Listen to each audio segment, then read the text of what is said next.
Hey viewers, have you ever tried downloading some suggestive outfit mods only to realize, hey, I've still got that ugly Pip-Boy on my arm. This doesn't look right. How is my character supposed to look attractive with this ugly monochromatic Adobe Flash player latched onto their arm? They're not, clearly. So we need to fix that with some mods.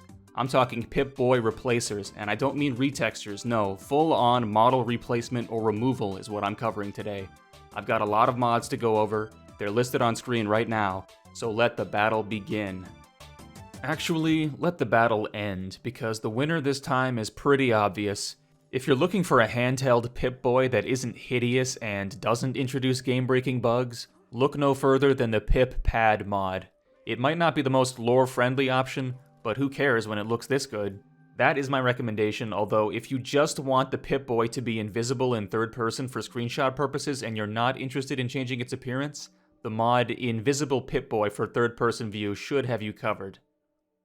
Anyways, let's look at all of these mods in detail. Our first mod is my recommended choice, the Pip-Pad. Many subsequent handheld Pip-Boy mods were based off of it, but this one is the original and still the best. If you install it before acquiring the regular Pip-Boy, a message will pop up informing you that installation is going to be delayed. Regardless, you can find the Pip-Pad where the Pip-Boy usually is in Vault 111, and after some wonky animations, you can begin using it. Using the Pip-Pad to open vault doors looks totally messed up, but it's not a big deal since you only have to do that a few times in the entire game. The Pip-Pad has excellent animations on par with the vanilla Pip-Boy. It also works perfectly fine with interface mods like Fall UI or Improved Map with Visible Roads, but that's the case for all of these mods, so it's not exactly remarkable. The holotape insertion animation is a bit stiff, but it's faster than vanilla, so I like it. My only problem with the Pip-Pad is it's a bit smaller than the regular Pip-Boy, and the text is too. If you find it difficult to read, you can increase the Pip-Boy zoom in the mod's installer. Other than that, I can't really say anything bad about this mod. There's no better option available. Well, you might think that our second mod, the Pip-Boy 2000, could be a better option. It is based on the Pip-Pad, having a similar installer and the same message when you install before exiting Vault 111. And of course, animations are all messed up when you first pick it up and insert the thingamajig into the vault door control panel. Animations in general are more stiff than the Pip-Pad, but they don't look terrible. I really love the holotape animation in particular. The glowing vacuum tubes are a nice touch too, although they only pulse properly if you use the Fall Souls mod to unpause the Pip-Boy menu. All this is pretty good, but now we get to the reason why I cannot recommend this mod. Everything breaks once you step into power armor. The headlamp becomes non-functional after exiting the HUD, and worse still, any weapon you have equipped will disappear.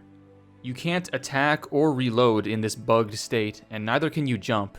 This persists until you switch perspectives. Needless to say, this issue makes playing in power armor impossible. So if you plan on ever using power armor, don't download this mod. But if you never touch power armor, this mod could be a good alternative to the Pip-Pad. I think the model looks nicer and it's completely lore-friendly. But so is our third mod, the Pip-Boy 2000 Mark VI. This model is a recreation of the Pip-Boy from Fallout 76, and it looks very nice. However, this is a wrist-mounted Pip-Boy, so if you're looking for a handheld, this isn't the one for you. It's also over 500 megabytes in size because of its extremely high-resolution textures and plentiful paint jobs. Even the cut-down Xbox version is over 160 megabytes, which is a lot of space to spend on a Pip-Boy when you only have 2 gigs to work with. Regardless, the model is beautiful and the new animations are great. The alternative paint jobs are a nice touch too.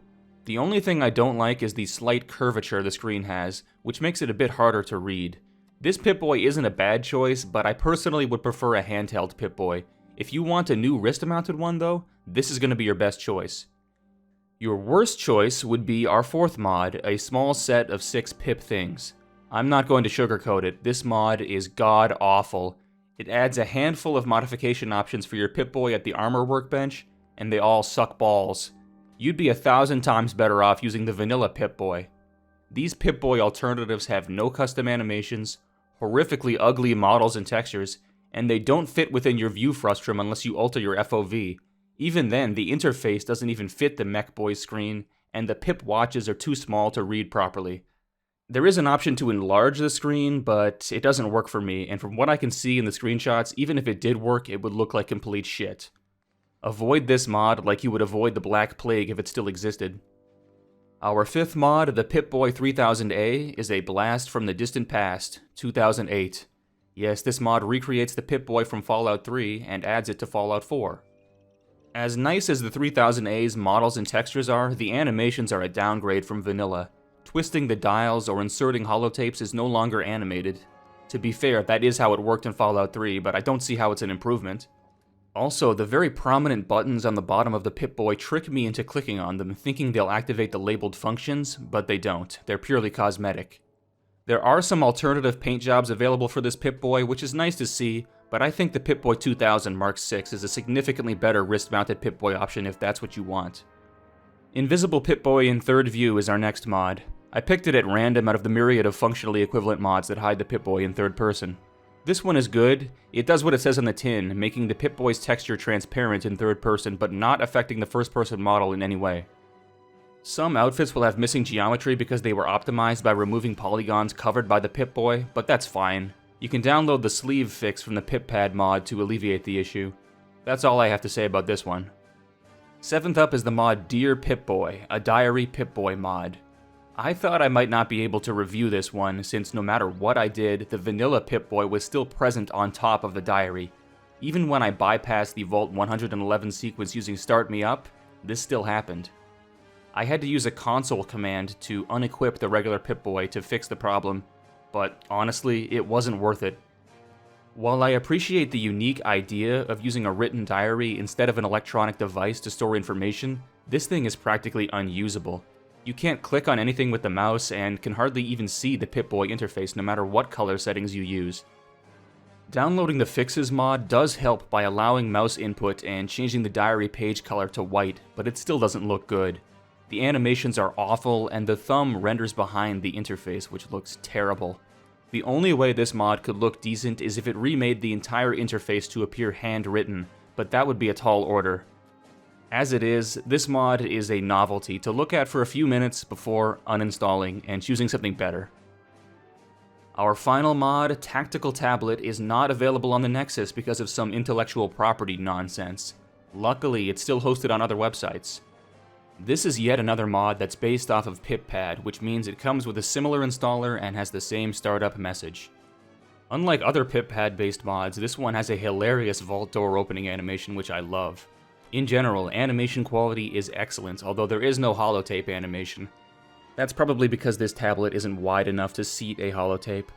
If you're running a mod list that turns Fallout 4 into Escape from Tarkov or Stalker, this tablet makes an excellent choice. It's completely modern, without even a hint of Fallout's retro-futuristic aesthetic. Personally, I'll be sticking with the Pip-Pad, but you can't go wrong with this mod either. Well, I guess you can go wrong if you accidentally download a Trojan from the malware-infested websites this mod is hosted on. Anyways, I hope you found this little bonus video very informative, if a little repetitive. I can't believe how much this channel has blown up after just a few short months. I hope the growth keeps coming. We're gonna grow like a tumor. Until next time, viewers, toodles.